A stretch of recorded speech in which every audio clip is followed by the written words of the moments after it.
Если подрядчик выполнил капитальный ремонт некачественно, куда следует обращаться жителям?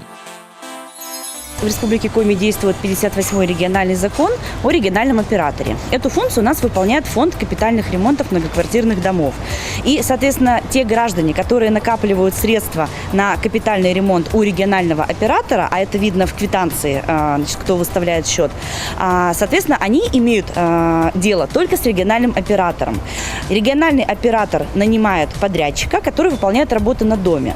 Соответственно, если у жильцов возникают какие бы то ни было претензии, либо по ходу работ, либо по итогам после приемки, их необходимо озвучивать именно региональному оператору, потому что сам региональный оператор, в нашем случае фонд, несет ответственность за подрядчика. От жильцов требуется отслеживать ход работ и, соответственно, своевременно сообщать региональному оператору, что возникают те или иные проблемы.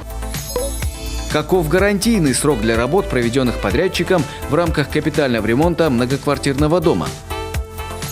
Период, в течение которого возможно устранение недостатков за счет подрядчика, это период 5 лет.